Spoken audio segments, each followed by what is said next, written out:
हजुरले यहाँ देख्न सक्नुहुनेछ योग गर्नका निमित्त बहुतै बडो शिविर अनि यहाँ ऋषिहरूको नाममा वासस्थान बस्ने स्थान र साथैमा यहाँका अत्यन्त शोभनीय वृक्षहरू र यहाँ रहेका हस्पिटल र चिकित्सालय र यहाँ जुन पौराणिक पद्धतिमा गरिने चिकित्सालयहरूको भवनहरू र यहाँ नजिकैमा रहेको योगग्राम र साथैमा रहेको तपाईको योगा फ्याक्ट्री र हामी जो योगका सामानहरू बाबा रामदेवका जुन सामानहरू युज गर्छौँ तिनीहरूका विषयमा पनि यहाँ आएर विशिष्ट जानकारी लिन सकिनेछ र हजुरहरूले जो च्यवनप्रास खानुहुन्छ त्यो च्यवनप्रास कसरी बनाउनुहुन्छ त्यसको बारेमा पनि जानकारी लिन सक्नुहुन्छ। जय श्री कृष्ण।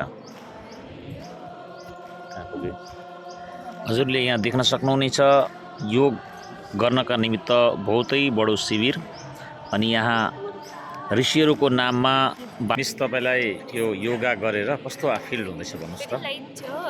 हल्का थियो फिल भइरहेछ, मजा आइरहेछ। मलाई चाहिँ यस्तो भयो पर निन्द्रा लागिरहेछ। हजुरको शुभ नाम चाहिँ?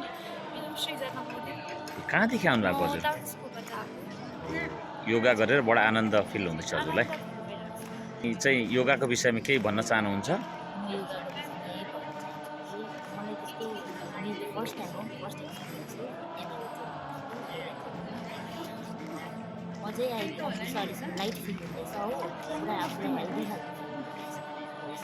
हस्, धन्यवाद हजुर दुवैजनालाई धन्यवाद।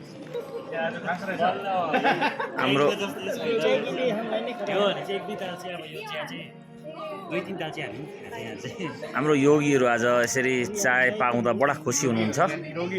त्यसै त पतञ्जलीमा चाय मिल्दैन, यहाँ बिहान बिहान काडा मिल्छ, तर आज चाहिँ यहाँ चायको शुभ अवसर मिलेको छ। चिया पिउन पाउनु हुँदैछ र बडो आनन्दमा यहाँ चियाको लागि एकदम खुसी हुनुहुन्छ, लाइनमा एकदम तत्पर हुनुहुन्छ।